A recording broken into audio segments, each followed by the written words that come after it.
Hi friends, ನಮಸ್ಕಾರ. ಇನ್ನು ಯಾರು ನಮ್ಮ ಚಾನಲ್ನ ಸಬ್ಸ್ಕ್ರೈಬ್ ಮಾಡ್ದಲೇ ನೋಡ್ತಾ ಇದ್ದೀರಾ, ದಯವಿಟ್ಟು ಸಬ್ಸ್ಕ್ರೈಬ್ ಮಾಡ್ಕೊಂಡು ನೋಡಿ. ಬುಧವಾರ ಸಾಯಂಕಾಲ ಇದು ಸಂತೆಯಿಂದ ಬಂದು ಎಲ್ಲ ತರಕಾರಿ ಎತ್ತಿಕ್ಕಿ ಎಲ್ಲ ಮಾಡಿದೆ. ಬಂದುಬಿಟ್ಟಿದ್ನಲ್ವ, ಅಮ್ಮು ಬಂದಮೇಲೆ ತಲೆಯೆಲ್ಲ ನೆಂದೋಗಿತ್ತು. ಅಮ್ಮು ಬಂದಮೇಲೆ ಅವಳನ್ನೆಲ್ಲ ರೆಡಿ ಮಾಡಿ ನಾನು ತಲೆಗೆಲ್ಲ ಸ್ನಾನ ಮಾಡ್ಕೊಂಬಿಟ್ಟೆ. ತಲೆ ನೆಂದೋಗಿತ್ತು. ಬಟ್ಟೆ ಅಂದಕ್ಕೇನೆಲ್ಲ ತರಕಾರಿ ಎತ್ತಿಕ್ಕೆಲ್ಲ ಕೆಲಸ ಮಾಡಿ ಆಮೇಲೆ ಅವಳಿಗೆ ಏನೋ ತಿನ್ನೋಕ್ಕೆಲ್ಲ ಕೊಟ್ಟು ಪೂಜೆ ಎಲ್ಲ ಮಾಡಿದ್ಲು ಅವಳು. ನಾನು ಸ್ನಾನ ಎಲ್ಲ ಮಾಡ್ಕೊಂಡು ಬಂದೆ. ಆಮೇಲೆ ತಿರ್ಗಿ ಅಡುಗೆ ಎಲ್ಲ ಮಾಡಬೇಕಾಯ್ತು. ಸಾಂಬಾರೆಲ್ಲ ಇದಿತ್ತಲ್ಲ, ಕಾಳು, ಹಸಿ ಕಾಳೆಲ್ಲ ಇತ್ತು, ತರಕಾರಿ ಹಾಕಿ ಹುಳಿ ಸಾಂಬಾರು ಮಾಡಿ ಮುದ್ದೆ ಎಲ್ಲ ಮಾಡಿದೆ. ಅವಳು ಓದ್ಕೊಂಡೆಲ್ಲ ಬಂದು ಊಟಕ್ಕೆ ನೀರೆಲ್ಲ ತಗೋತಾಳೆ, ಒತ್ತಲು ನೀರೆಲ್ಲ ಮಡಿಕೊತಾಳೆ. ತಟ್ಟೆ ಎಲ್ಲ ಕೊಟ್ಟವ್ರು ಅಪ್ಪಂಗೆ, ಕುತ್ಕೊತಾಳೆ ಊಟಕ್ಕೆ. ಈ ಥರ ಸಾಂಬಾರು ಮಾಡಿದೆ. ಕಾಯಿ ಎಲ್ಲ ಏನೂ ಹಾಕಿಲ್ಲ, ಸ್ವಲ್ಪ ಬೇಳೆ, ಒಂದಿಷ್ಟು ಬೇಳೆ ಮತ್ತು ಹಸಿ ಕಾಳು, ಆಲೂಗೆಡ್ಡೆ, ಟೊಮೊಟೊ ಇಷ್ಟು ಹಾಕಿ ಕೂಗಿಸ್ಕೊಂಬಿಟ್ಟು ಆಮೇಲೆ ಸಾಂಬಾರು ಪೌಡ್ರು, ಹುಣಸೆಹಣ್ಣು ಎಲ್ಲ ಕಲಿಸ್ಬಿಟ್ಟು ಅದರೊಳಗೆ ಬಿಟ್ಬಿಟ್ಟು ಒಗ್ಗರಣೆ ಮಾಡಿದ್ರೆ ಸಾಕು. ಮಳ್ಳಿಸ್ಬಿಟ್ಟು ಒಗ್ಗರಣೆ ಮಾಡಿದ್ರೆ ಸಾಂಬಾರು ರೆಡಿ ಆಯ್ತದೆ. ಊಟ ಮಾಡಿ ಎಲ್ಲ ಮಲ್ಕೊಂಡು ಬೆಳಗ್ಗೆ ಇವಾಗ 5 ಗಂಟೆ ಎಲ್ಲ ಕೆಲಸ ಆಗಿ ಸ್ನಾನ ಮಾಡಿ ಪೂಜೆ ಎಲ್ಲ ಮಾಡೋಕ್ಕೆ ಬಂದೆ. ಪೂಜೆ ಎಲ್ಲ ಆಯ್ತು. ಇವತ್ತು ರಾಯರ ಪೂಜೆ. ರಾಯರೆಲ್ಲರಿಗೂ ಒಳ್ಳೇದು ಮಾಡಲಿ, ಗುರುವಾರ ಆರೋಗ್ಯ ಕೊಡಲಿ, ಚೆನ್ನಾಗಿ ಜ್ಞಾನ ಕೊಡಲಿ. ನಾನೆಲ್ಲ ಪೂಜೆ ಎಲ್ಲ ಮಾಡಿ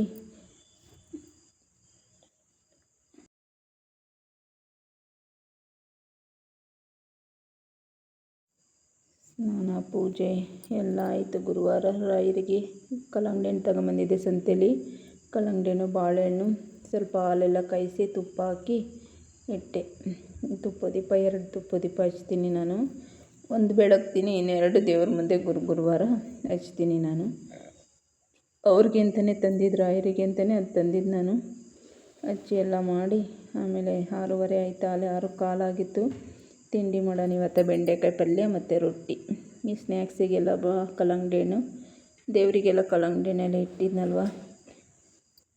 ರಾಯರನಿಗೆ ನಾವು ಮಸ್ಟು ಮಂತ್ರಾಲಯಕ್ಕೆ ಹೋದಾಗ ಅಮ್ಮ ಎಲ್ಲ ಎದ್ದು ಓದ್ಕೊಂಡು ಬೆಂಡೆಕಾಯಿ ಪಲ್ಯ ಮಾಡಿ, ರೊಟ್ಟಿ ಮಾಡಿ, ಆ ಥರ ಹೂವದು ಮೂಟೆಗಳು ಇಟ್ಟಿದ್ರು. ನಾವು ಕೂತಿರೋದ್ರ ಮೇಲೆ ಅಂತ ಹೇಳಿದ್ನಲ್ವ. 6 ಗಂಟೆ ಆದರೂ ಆ ಹೂವಿನ ಮೂಟೆ ತೆಗಿಲಿಲ್ಲ ಫ್ರೆಂಡ್ಸ್. ಆ ದೋಣಿ ನಿಂತೈತೆ, ಆ ದೋಣಿಯಲ್ಲಿ ಹೂವಿನ ಮೂಟೆಗಳು ಇಳಿಸ್ಕೊಂಡ್ರಲ್ಲಿ. ಅಷ್ಟೊತ್ತಿಗೆ 6 ಗಂಟೆ ಆಗಿತ್ತು. ನಾವು ಮಂತ್ರಾಲಯಕ್ಕೆ ಹೋಗೋಷ್ಟರಲ್ಲಿ 7:30 ಆಗಿತ್ತು ಕರೆಕ್ಟಾಗಿ. ಅಷ್ಟು ಬಿಸಿಲೇ ಇಲ್ದಂಗೆ ನಮಗೆ ಕರ್ಕೊಂಡೋದ್ರು. ನಾವು ಹೂವಿನ ಥರ ಕರ್ಕೊಳ್ಳಿ, ಬಿಸಿಲು ಅಂತಾರೆ ಎಂದಾಗ ಹೂವಿನ ಮೂಟೆನೇ ಇಟ್ಟಿದ್ರು. ಆ ಹೂವಿನ ಮೂಟೆಗಳು 6 ಗಂಟೆಗೆ ತೆಗೆದ್ರು, ಅಲ್ಲಿ ಇಳಿಸ್ಕೊಂಡ್ರು. ಆವಾಗ ಡ್ರೈವರ್ ಅಂಕಲ್ ಹೇಳ್ತಾಯಿದ್ರು, ನೋಡಿ ಇಲ್ಲಿ ಇಳಿಸಿದ್ರು ಇವಾಗ ತಂದು ಹೂವನ್ನ, ಅದಕ್ಕೆ ನಿಮಗೆ ಬಿಸಿಲಾಗಿಲ್ಲ, ನೀವು ಕೂತಿರೋದ್ರ ಮೇಲೆ ಹೂವಿನ ಮೂಟೆಗಳು ಇಟ್ಟಿದ್ರು ಅಂತ. ಪಲ್ಯ ಎಲ್ಲ ಮಾಡಿ ಇವಾಗ ಅಮ್ಮಗೆ ತಿಂಡಿ ಹಾಕಿಕೊಡ್ತಾಯಿದ್ದೀನಿ. ಅವಳು ಪೂಜೆ ಎಲ್ಲ ಮಾಡಿ ಬಂದಳು, ರೆಡಿ ಮಾಡಿಬಿಟ್ಟು ಅವಳನ್ನ ಬಂದೆ ರೊಟ್ಟಿ ಮಾಡೋಕ್ಕೆ. ಅವಳು ಇವಾಗ ಪೂಜೆ ಮಾಡಿ ಬಂದೆ ರೊಟ್ಟಿ ಹಾಕಿಕೊಡೋಣ ಅಂತ. ಸ್ನ್ಯಾಕ್ಸಿಗೆ ಇವತ್ತು ಕಲ್ಲಂಗಡಿ ಹಣ್ಣು ಇತ್ತಲ್ವ, ಕಲ್ಲಂಗಡಿ ಹಣ್ಣಿಗೆ ಸ್ವಲ್ಪ ಉಪ್ಪು ಉದುರಿಸ್ಬಿಟ್ಟು ಮೆಣಸು ಹಾಕ್ಬಿಟ್ಟು ಮೆಣಸು ಪುಡಿನ ಕೊಟ್ಟೆ. ಅವಳಿಗೆ ರೊಟ್ಟಿ ಇನ್ನೂ ಬಳಿತಾ ಇದ್ದೆ, ಹಂಚು ಕಾಯ್ದಿರಲಿಲ್ಲ, ಅದಕ್ಕೇನು ಪಲ್ಯ ಎಲ್ಲ ರೆಡಿ ಮಾಡ್ತಾಯಿದ್ದೆ ಲಂಚ್ ಬಾಕ್ಸ. ಈ ಥರ ನಮಗೆ ರಾಯರಿಗೆ ತುಂಬ ಇಷ್ಟ. ರಾಯರದ್ದು ಮಾಡೋದಕ್ಕೆ ನಾವು ಮಾಡ್ತೀವಿ. ರಾಯರನ್ನ, ಗುರುಗಳನ್ನ ಪೂಜೆ ಮಾಡಬೇಕು ನಮಗೆ ಇಷ್ಟ. ನಾನು ಯಾವಾಗಲೂ ಹೇಳೋದು ರಾಯರಿಗೆ ಇಷ್ಟೇ, ನಮ್ಮನೆ ದೇವ್ರ ಥರ ನಿಮ್ಮನ್ನು ಪೂಜೆ ಮಾಡ್ತೀನಿ ರಾಯರೇ ಅಂತ ಹೇಳ್ಬಿಟ್ಟು. ತುಪ್ಪ ನೋಡಿ ಬಿಸಿ ಮಾಡಿ ಮಡಗಿದ್ರು ಗಟ್ಟಿಗಾಗ್ಬಿಟ್ಟಿತ್ತು, ಅದಕ್ಕೆ ಬಿಸಿದ್ರೊಳಗೆ ಹಾಕ್ಬಿಟ್ಟು ಮಿಕ್ಸ್ ಮಾಡಿಬಿಟ್ಟು ಹೇಳ್ತಾಯಿದ್ದೆ. ಮಿಕ್ಸ್ ಮಾಡಿದ್ದೀನಿ, ಸ್ಕೂಲಲ್ಲಿ ಒಂದ್ಸಲ ಹಿಂಗೆ ಮಿಕ್ಸ್ ಮಾಡ್ಕೊಂಡು ತಿನ್ನು ಅಂತ ಹೇಳ್ಬಿಟ್ಟು.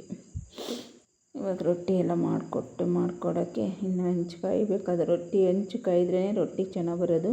ನಮ್ಮನೆ ಮಾರ್ನಿಂಗ್ ರೊಟ್ಟಿನ ಈ ಥರನೇ ಇರುತ್ತೆ. ಬೆಳಗ್ಗೆ ಸ್ನಾನ ಪೂಜೆ ಇರುವಾಗ ಮಾಡ್ತಾಯಿದ್ದೀನಿ. ನೋಡೋಣ ಎಷ್ಟು ದಿನ ಈ ಥರನೇ ಮಾಡಬೇಕಂತ ಆಯ್ತದೋ ಮಾಡ್ತೀನಿ. ಅಲ್ಲಿವರೆಗೂ ಮಾಡ್ಬೇಕು ಅಂದ್ಕೊಂಡಿದ್ದೀನಿ. ನೋಡೋಣ ಯಾವ್ಯಾವತ್ತ ಹೆಂಗೆ ಆಯ್ತದೋ ಹಂಗೆ ಮಾಡ್ತೀನಿ.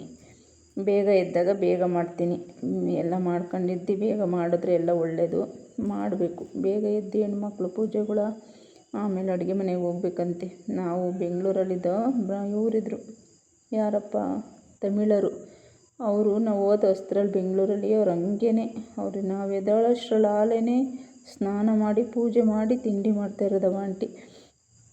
ಆಲ್ಮೋಸ್ಟ್ ತಮಿಳರೆಲ್ಲ ಹಂಗೆ ಬಿಡಿ ಮಾಡೋದು. ಬೆಂಗಳೂರು ಕಡೆ ನಾನು ನೋಡಿದೆ, ಅವಾಗೆಲ್ಲ ನಾವೇನು ಆ ಥರ ಮಾಡಲಿಲ್ಲ. ನಮ್ಮಮ್ಮ ಚಿಕ್ಕಳವಾಗಿನ್ನು ಅದೇನು ನಾನು ಮಾಡೋಕ್ಕೆ ಹೋಗಲಿಲ್ಲ. ಇವಾಗ ಮಾಡ್ಬೇಕು ಅಂದ್ಕೊಂಡಿದ್ದೀನಿ, ಮಾಡ್ತಾಯಿದ್ದೀನಿ. ಯಾವ್ಯಾವತ್ತ ಹೆಂಗೆ ಆಯ್ತದೋ ಹಂಗಂಗೆ ಮಾಡ್ತೀನಿ. ಪಲ್ಯ ಎಲ್ಲ ಹಾಕಿ ತುಪ್ಪ ಹಾಕಿ ಮಿಕ್ಸ್ ಮಾಡಿಬಿಟ್ಟು ಕೊಟ್ಟೆ ಅವಳಿಗೆ ತಿನ್ನು ಬೇಗ ಅಂತ. ಅವಳಿಗೋಸ್ಕರನೇ ಬೇಗ ಇದ್ದಾಳದು ಫ್ರೆಂಡ್ಸ್. ಪಾಪ ಅವಳು ಬಾಟ್ಲ್ ಹಾಲು ಕುಡ್ದು ಬೆಳೆದ್ಲವಳು, ಪ್ಯಾಕೆಟ್ ಹಾಲು ಕುಡಿದ್ಲವಳು. ತಾಯಿ ಹಾಲು ಒಂದೇ ತಿಂಗಳು ಕುಡ್ದಿದ್ದವಳು, ಆಮೇಲೆ ಬರೀ ಬಾಟ್ಲ್ ಹಾಲು ಕುಡಿದು ಬೆಳೆದ್ಲು. 1 ವರ್ಷ ತನಕನೂ ಬಾಟ್ಲ್ ಹಾಲು ಸರಿನೇ ಅವಳು. ಅದಕ್ಕೇ ನಾನು ಅವಳಿಗೆ ಏನು ತೊಂದರೆ ಆಗಬಾರ್ದು, ತಿನ್ನೋದ್ರಲ್ಲಿ ಉಣ್ಣೋದ್ರಲ್ಲಿ ಅವಳು ಕಲಿಯೋದ್ರಲ್ಲಿ ಎಲ್ಲ ಒಳ್ಳೇದು ಕಲಿಬೇಕಂತ ಅವಳಿಗೆ ನಾನು ಅವತ್ತೇ ತೀರ್ಮಾನ ಮಾಡಿಬಿಟ್ಟೆ. ದೇವ್ರ ಮನೆಗೆ ಎತ್ಕೊಂಡೋಗಿ ಅನ್ನಪೂರ್ಣೇಶ್ವರಿಗೆ ಹೇಳಿದೆ, ನನ್ನ ಮಗಳು ಯಾವತ್ತೂ ಅಳಬಾರ್ದಪ್ಪ, ಚೆನ್ನಾಗಿ ಅವಳನ್ನ ಬೆಳೆಸು ತಾಯಿ ಅಂತ ಹೇಳ್ಬಿಟ್ಟು. ಆವತ್ತಿಂದನೂ ಅವಳು ಚೆನ್ನಾಗಿ ಬೆಳ್ಕೊಂಡ್ಳು, ಅಳ್ಳಿಲ್ಲ ಮಾತ್ರ. ಹೊಟ್ಟೆ ಹಸ್ದಾಗ ಬಾಡಪ್ಪಕ್ಕೆ ಹಾಲು ಕಾಯಿಸಿರಿವೋ ಹಾಕಿವೋ ಸರಿ ಮಾಡಿ ಒಂದು 4 ತಿಂಗಳಾದಮೇಲೆ ಚೂರೇ ಸರಿ ಹಾಕಿ ರಾಗಿ ಸರಿನ ಈ ಥರನೇ ಬೆಳ್ಕೊಂಡ್ಳವಳು.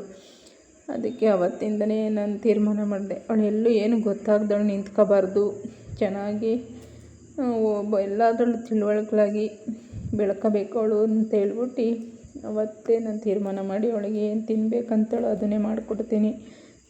ಇಂಥದ್ದು ಬೇಕಂತ ನಾನು ಆವಾಗಲೇ ಮಾಡಿ ತಿನ್ನಿಸ್ಬಿಡ್ತೀನಿ ಅವಳಿಗೆ. ಆ ಥರನೇ ಬೆಳೆಸ್ದೆ ಅವಳನ್ನ. ಎಲ್ಲ ಕಲಿಸೋದ್ರಲ್ಲೂ ಅಷ್ಟೇ ಅವಳಿಗೆಲ್ಲೂ ಮೋಸ ಆಗಬಾರ್ದಂತ ಎಲ್ಲ ಚೆನ್ನಾಗಿ ಮಾಡ್ತಾಳೆ, ತಿಳುವಳಿಕೆಯಾಗಿರ್ತಾಳೆ ಅವಳು. ಎಲ್ಲ ಹೇಳ್ತಾಳೆ ನಮಗೂ, ಅವಳು ಕಲ್ತ್ಕೊತಾಳೆ. ನಮಗೆ ಗೊತ್ತಾಗ್ತಿದ್ದು ಅವಳು ಹೇಳ್ತಾಳೆ, ನಮ್ಮ ಮನೇಲಿ ಅವಳಿಗೆ ಗೊತ್ತಾಗ್ತಿದ್ದು ನಾವು ಕಲಿಸ್ತೀವಿ. ಆ ಥರನೇ ಬೆಳೆಸ್ದೆ. ಇನ್ನು ಆಮೇಲೆ ಎಲ್ಲ ಅಲ್ಲಿ ಹೋದಾಗಲೂ ಅಷ್ಟೇ, ಹೊರ್ನಾಡಿಗೆ ಹೋದಾಗಲೂ ಅವಳ ಕೈಲಿ ತುಲಾಭಾರ ಮಾಡಿಸ್ದೆ ನಾನು ಅನ್ನಪೂರ್ಣೇಶ್ವರಿಲಿ. ಮತ್ತು ಶೃಂಗೇರಿಲಿ ನನಗೆ ಆಸೆ ಇತ್ತು ಅಕ್ಷರಾಭ್ಯಾಸ ಮಾಡಿಸ್ಬೇಕು ಅವಳಿಗಂತ. ಶೃಂಗೇರಿಗೆ ಕರ್ಕೊಂಡೋಗಿ ಅಕ್ಷರಾಭ್ಯಾಸ ಮಾಡಿಸಿ ಆಮೇಲೆ ಹೊರ್ನಾಡಿಗೆ ಹೋಗಿ ಅವಳಿಗೆ ಇದು ಮಾಡಿಸ್ದೆ, ತುಲಾಭಾರ ಮಾಡಿಸಿ ಬೆಲ್ಲ ಅಕ್ಕಿ ಎಲ್ಲ ಕೂಡಿಸಿ ಅವಳು ಎಷ್ಟಿದ್ದಾಳೋ ತೂಕ ಅಷ್ಟು ಕೊಟ್ಟು ಪೂಜೆ ಮಾಡಿಸ್ದೆ. ಆಮೇಲೆ ಧರ್ಮಸ್ಥಳಕ್ಕೆ ಹೋದ. ಅಲ್ಲಿಂದ ಧರ್ಮಸ್ಥಳಕ್ಕೆ ಹೋಗಿ ಧರ್ಮಸ್ಥಳದಲ್ಲೂ ಮುಡಿ ಕೊಟ್ಟು ಅಲ್ಲೂ ತುಲಾಭಾರ ಮಾಡಿಸಿ ಆಮೇಲೆ ಸುಬ್ರಹ್ಮಣ್ಯಂಗೆ ಹೋಗಿ ಮನೆಗೆ ಬಂದು. ಅವಾಗ ಅದನ್ನ ಚಿಕ್ಕವಳು ಅಂದರೆ ಅವಳು ಸ್ಕೂಲ್ಗೆ ಹೋಗೋ ಟೈಮಲ್ಲಿ ಕರ್ಕೊಂಡೋಗಿ ಮಾಡಿಸ್ಕೊಂಡೆಲ್ಲ ಬಂದೆ ನಾನು. ಇನ್ನು ಹೋಗೋಕ್ಕಾಗಿಲ್ಲ, ಯಾವತ್ತು ಹೋಗೋದು, ತುಂಬ ದೂರ ಅದು ನಮಗೆ. ವಾಮಿಟ್ ಆಗ್ಬಿಡ್ತು ಜಾಸ್ತಿ ನಂಗೆ ಆ ರೂಟಲ್ಲಿ. ಅದಕ್ಕೆ ಇಲ್ಲೇ ಕೈ ಮುಗಿದು ಬಿಡ್ತೀನಿ. ಅವನ್ನ ಸ್ವಲ್ಪ ಮುಂದಿನ ವರ್ಷ ಹೋಗೋಣ ಅಂದ್ಕೊಂಡಿದ್ದೀನಿ. ನೋಡೋಣ, ಹಂಗೆಲ್ಲ ಮಾಡಿ ಅವಳನ್ನ ಸಾಕಿದೆ. ಅದಕ್ಕೇ ಅವಳಿಗೆ ಏನು ಆಸೆ ಪಡ್ತಾಳೋ ಅದನ್ನು ತಿನ್ನಿಸ್ತೀವಿ, ಮಾಡಿಕೊಡ್ತೀನಿ ನನ್ನ ಮನೇಲೇ. ಅದಕ್ಕೆ ನಾನು ಅವಳೆಲ್ಲೂ ಕೂಗಬಾರ್ದು, ಹೆದ್ರಿಕೋಬಾರ್ದು ಅಂಥೇಳಿ ಧೈರ್ಯವಾಗಿರ್ಬೇಕು ಮಗಳೇ ಅಂತ ಯಾವಾಗಲೂ ಸಾಕೋದವಳನ್ನ, ಹೇಳ್ಕೊಡೋದು ಅವಳಿಗೆ. ಹಾಲಿಲ್ದಲೇ ಬೆಳೆದ್ಲಲ್ಲ ಅಂಥೇಳಿ ತುಂಬ ಬೇಜಾರು ನನಗೆ ಒಂದೊಂದು ಸಲ. ಅದಕ್ಕೆ ಅವಳಿಗೆ ಏನು ಮೋಸ ಆಗ್ದಂಗೆ ಸಾಕಬೇಕು ಅವಳನ್ನ ಅನ್ನೋದೇ ನನ್ನ ಆಸೆ. ಅದಕ್ಕೆ ಎಲ್ಲ ಆಯ್ತು. ಇವಾಗ ಹೋದ್ಲವಳು ಸ್ಕೂಲಿಗೆ ಬಿಟ್ಟು ಬರೋಣ ಅಂತ ಹೇಳ್ಬಿಟ್ಟು ಹೊರಟೆ. ಇವಾಗ ಬಾ ಅಂತಿದ್ಲು ಅವಳು. ಹಸುಗೆ ರೊಟ್ಟಿ ಕೊಡೋಕೆ ಹೋದ್ಲಲ್ಲಿ. ನಂದಿನ್ನ ಒಂದು ರೊಟ್ಟಿ ಇತ್ತು, ಅವ್ರ ಅಪ್ಪ ಎಲ್ಲ ಹೋಗಿದ್ರು, ಎಲ್ಲ ಬಳ್ದ್ಬಿಟ್ಟು ಬರ್ತೀನಿರಂತ ಬಂದೆಷ್ಟ ಕಾಲ ಹಸುಗೆ ಕೊಟ್ಟು ಬಂದ್ಲವಳು. ಹಂಗೆ ಪಾಪ ಅದಕ್ಕೆ ಅದೊಂದೇ ಬೇಜಾರು ನನಗೆ. ಎಲ್ಲ ಚೆನ್ನಾಗಿ ಕಲಿತು ಪಾಪ ತಾಯಿ ಅಲ್ಲಿಲ್ದಂಗೆ ಆಗ್ಬಿಡ್ತಲ್ಲ ಅವಳಿಗೆ ಅನ್ನೋದು ಒಂದು ಕೊರಗು. ಆದರೆ ಅದೇ ಥರ ಸಾಕ್ತೆ ಅವಳನ್ನ. ಇನ್ನು ಮುಂದೆಗೂ ಹಾಗೆ ಸಾಕಬೇಕು ಅವಳನ್ನ ಅಂತೀನಿ ಯಾವಾಗಲೂ ಅಷ್ಟೇ ದೇವ್ರ ಮುಂದೆ. ಅವಳನ್ನ ಚೆನ್ನಾಗಿ ಕಾಪಾಡಪ್ಪ, ಹಿಂಗಾಗೋಯ್ತು ಅಂಥೇಳಿ ಬಿಟ್ಟು ಬರೋಣ ಅಂತ ಹೊರಟೆ. ಇವಾಗ ರಾಯರು ಆ ಥರ ಚೆನ್ನಾಗಿ ಪೂಜೆ ಮಾಡಿ ರಾಯರನ್ನ ಒಳ್ಳೆ ವಿದ್ಯೆ ಬುದ್ಧಿ ಜ್ಞಾನ ಆರೋಗ್ಯ ಕೊಡ್ತಾರೆ. ಎಲ್ಲ ಮನೇಲಿ ಬಿಟ್ಟು ಪೂಜೆ ಮಾಡಿ ಅವಳನ್ನ ಕಳಿಸಿ ಆಮೇಲೆ ಅಂಗಡಿಲಿ ಒಂದು ಸ್ವಲ್ಪ ಪೂಜೆ ಮಾಡಿ ಬಾ ಅಂದರು. ಅಂಗಡಿಗೆ ಹೋಗಿ ದೀಪ ಎಲ್ಲ ತೊಳೆದು ಫೋಟೋ ಎಲ್ಲ ಸೀಟಿ ಗಂಧೆ ಹೂವು ಮುಡಿಸಿ ಇವತ್ತು ಅಂಗಡಿಲಿ ಹೋಗಿ ಪೂಜೆ ಎಲ್ಲ ಮಾಡಿದೆ. ನಾನೇ ಪೂಜೆ ಎಲ್ಲ ಮಾಡಿಬಿಟ್ಟು ಆಲೆ ನಾನು ಮನೆಗೆ ಬಂದಾಗ 11:30 ತಿಂಡಿ ಮಾಡಿದೆ. ಇವತ್ತು ಪೂಜೆ ಆದಮೇಲೆ ತಿನ್ನೋಣ ಅಂತ ತಿಂಡಿ ಮಾಡಲಿಲ್ಲ. ಬಂದು ಆಮೇಲೆ ಪೂಜೆ ಮಾಡಿ ತಿಂಡಿ ಮಾಡಿದೆ. ನಾನು ಅಂಗಡಿಲೆಲ್ಲ ಪೂಜೆ ಮಾಡಿಕೊಟ್ಟು 11:30ಗೆ ಬಂದೆ. ಅಲ್ಲೇನು ಜಾಸ್ತಿ ಇಲ್ಲ, ಫೋಟೋ ಮತ್ತು 2 ದೀಪ ಅಷ್ಟೇ. ದೀಪ ಎಲ್ಲ ಬೆಳಕೊಂಡೆ, ಫೋಟೋಕ್ಕೆಲ್ಲ ಗಂಧ ಇಕ್ಕಿ ಹೂವು ಮುಡಿಸಿ ನಮ್ಮ ಬೈರುವ ಎಲ್ಲ ಐತೆ ವಾರಾಹಿ ಅಮ್ಮ ವರಾಹನಾಥ ಎಲ್ಲ ಪೂಜೆ ಮಾಡಿಬಿಟ್ಟು ಗಣಪ ಲಕ್ಷ್ಮಿಗೆಲ್ಲ ಬಂದು. ಈ ಥರ ನಮ್ಮ ಅಂಗಡಿ ಇದೆ. ಯಾರಾದರೂ ಅಂಗಡೀಲಿ ಮನೆಗೆ ಏನೇ ಐಟಮ್ ಬೇಕಾದರೂ ಸಿಗುತ್ತೆ. ಮತ್ತು ಕಾರ್ಪೆಂಟ್ರ್ ಕೆಲಸ ಎಲ್ಲ ಮಾಡಿಕೊಡ್ತಾರೆ. ಏನಾದರೂ ಬೇಕಿದ್ದರೆ ಬನ್ನಿ. ಒಂದು ಮಳೆ ಸ್ಕ್ರೂ ಡೋರ್ ಪ್ರತಿಯೊಂದು ಸಿಗುತ್ತೆ. ಬನ್ನಿ, ಇಲ್ಲಿ TB ಕ್ರಾಸಲ್ಲಿ ಶ್ರೀರಂಗ ಗ್ಲಾಸ್ ಆ್ಯಂಡ್ ಪ್ಲೇವುಡ್ ಅಂತ ಇದೆ, ತುರುವೇಕೆರೆ ರೋಡಲ್ಲಿ. ಅಲ್ಲಿಗೆ ಬನ್ನಿ. ಏನಾದರೂ ಬೇಕಿದ್ದರೆ ವಾರ್ಡ್ರೋಬ್ ಎಲ್ಲ ಮಾಡಿಕೊಡ್ತಾರೆ. ದಯವಿಟ್ಟು ಬನ್ನಿ. ನೋಡಿ ಈ ಥರ ಇದೆ ಅಂಗಡಿಗಳಲ್ಲಿ. ಸ್ಕ್ರೀನ್ಗೆ ಪ್ರತಿಯೊಂದು ಸಿಗುತ್ತೆ. ಬನ್ನಿ, ಒಂದು ಸಲ ವಿಸಿಟ್ ಕೊಡಿ ಅಂಗಡಿಗೆ. ಎಲ್ಲ ಸಿಗುತ್ತೆ. ಚೆನ್ನಾಗಿದೆ ಐಟಮ್ ಎಲ್ಲ, ಯಾವುದೇ ರೀತಿ ಕಳಪೆ ಐಟಮ್ ಇಲ್ಲ, ಎಲ್ಲ ಚೆನ್ನಾಗಿರೋ ಕ್ವಾಲಿಟಿನೇ ಹಾಕಿದ್ದಾರೆ. ಚೆನ್ನಾಗಿ ಮಾಡಿಕೊಡ್ತಾರೆ. ಬನ್ನಿ, ಅಲ್ಲೆಲ್ಲ ಪೂಜೆ ಮಾಡಿ ಅಂಗಡಿಗೆ ಬಂದು ಮನೆಗೆ ಆಮೇಲೆ 11:30ಕ್ಕೆ ತಿಂಡಿ ಮಾಡಿದೆ. ಮಳೆ ಎಲ್ಲ ಬಂತು ಇವತ್ತು. ಸ್ವಲ್ಪ ಈ ವಿಡಿಯೋ ಇಷ್ಟ ಆದರೆ ದಯವಿಟ್ಟು ಲೈಕ್ ಮಾಡಿ, ಶೇರ್ ಮಾಡಿ, ಸಬ್ಸ್ಕ್ರೈಬ್ ಮಾಡ್ಕೊಳ್ಳಿ, ಸಪೋರ್ಟ್ ಮಾಡಿ ಫ್ರೆಂಡ್ಸ್. ಈ ಥರ ಇತ್ತು ಇವತ್ತಿನ ದಿನ ಗುರುವಾರ. ರಾಯರೆಲ್ಲರಿಗೂ ಒಳ್ಳೇದು ಮಾಡಲಿ. ಗುರುವಾರ ಚೆನ್ನಾಗಿ ಪೂಜೆ ಮಾಡಿದೆ. ಬೆಳಗ್ಗೆನೇ ಬೇಗ ಎದ್ದು ಎಲ್ಲ ಮಾಡಿದೆ. ಚೆನ್ನಾಗಿತ್ತು. ನಮ್ಮ ಅಮ್ಮಗೆ ಇಷ್ಟ ನನಗೆ ಈ ಥರ ಮಾಡೋದು. ಚೆನ್ನಾಗಿ ಇರ್ತದಮ್ಮ ಎದ್ದಡ್ಕೆ ಅಂತಾಳೆ. ಆಯ್ತವ, ಎಷ್ಟೆಷ್ಟು ದಿನ ಯಾವ್ಯಾವತ್ತು ಹೆಂಗೆ ಆಯ್ತದೋ ಹಂಗಂಗೆ ಮಾಡ್ತೀನಿ ಅಂತೇಳಿ ಮಾಡಿದೆ. ಕಲ್ಲಂಗಡಿ ಹಣ್ಣು ಚೆನ್ನಾಗಿತ್ತು. ಚೆನ್ನಾಗಿ 20 ರೂಪಾಯಿ ಏನೋ kg ಕಲ್ಲಂಗಡಿ ಹಣ್ಣು ಸಂತೇಲಿ ಅವತ್ತು ತಗೊಂಬಂದಿದೆ. ದೇವರಿಗೆ ಅಂತಲೇ ತಗೊಂಬತ್ತೀನಿ ನಾನು. ಹಾಲು ಎಲ್ಲ ಇಕ್ಕಿ ನಾವು ಮಾಡೋದನ್ನು ಮಾಡ್ತೀವಿ. ರಾಯರಿಗೆ ಅವರು ಜ್ಞಾನದ ಬೆಳಕನ್ನು ಕೊಟ್ಟು ಒಳ್ಳೆ ಮಾರ್ಗದಲ್ಲಿ ನಡೆಸ್ತಾರೆ. ನಮಗೆ ಅನುಭವಗಳಾಗಿದ್ದಾವೆ.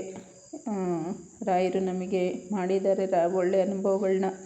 ಅಂದರೆ ಫಸ್ಟ್ ಅವರು ಜ್ಞಾನ ಕೊಡ್ತಾರೆ. ಜ್ಞಾನನ ನಾವು ಅರ್ಥಕೊಂಡು ಮುಂದಕ್ಕೆ ಹೋಗಬೇಕು. ಆಮೇಲೆ ಎಲ್ಲ ಅಹಂಕಾರ ಬಿಟ್ಟು ನಾವು ತಗ್ಗಿ ಬಗ್ಗಿ ನಡೆದು ಮುಂದಕ್ಕೆ ಹೋದರೆ ಅವರೆಲ್ಲ ಕೊಟ್ಟೇ ಕೊಡ್ತಾರೆ. ಇರಲಿ ಬನ್ನಿ, ನಾವು ಮಾಡೋದು ಮಾಡೋಣ, ಫಲಾನುಫಲ ದೇವರಿಗೆ ಬಿಡೋಣ. ಇಲ್ಲಿಗೆ ವ್ಲಾಗ್ ಎಂಡ್ ಮಾಡ್ತೀನಿ ಫ್ರೆಂಡ್ಸ್. ಇಷ್ಟ ಆದರೆ ರಾಯರ ಪೂಜೆ, ಬೆಂಡೆಕಾಯಿ ಪಲ್ಯ ಮಾಡ್ಕೊಳ್ಳಿ, ಚೆನ್ನಾಗಿರುತ್ತೆ. ಎಲ್ಲದಕ್ಕೂ ಕಾಯಿ ಹಾಕಬೇಡಿ, ಒಗ್ಗರಣೆಗೆ ಹಾಕಿ ಈರುಳ್ಳಿ ಎಲ್ಲನೂ ಬೆಂಡೆಕಾಯಿ ಬಾಡಿಸ್ಕೊಳ್ಳಿ. ಸ್ವಲ್ಪ ಟೊಮೊಟೊ ಹಾಕಿ ಮಿಕ್ಸ್ ಮಾಡಿ ಮುಚ್ಚಿಡಿ. ಆಮೇಲೆ ಅದಕ್ಕೆ ಸ್ವಲ್ಪ ಸಾಂಬಾರು ಪೌಡ್ರ್ ಹಾಕಿ ಮಿಕ್ಸ್ ಮಾಡಿ ಆಮೇಲೆ ತೆಂಗಿನ ತುರಿ ಹಾಕಿ ಮುಚ್ಚಿದರೆ ಸಾಕು, ಬೆಂಡೆಕಾಯಿ ರೆಡಿ ಆಗುತ್ತೆ. ರುಬ್ಬೇ ಮಾಡಬೇಕಾಗಿಲ್ಲ, ಆ ಥರನೂ ಮಾಡ್ಕೊಳ್ಳಿ, ಚೆನ್ನಾಗಿರುತ್ತೆ. ಹೋಗಿ ಸ್ವಲ್ಪ ಹೊತ್ತು ಕೂತಿದ್ದು ಪೂಜೆ ಆದಮೇಲೆ ಬಂದೆ. Thank you friends.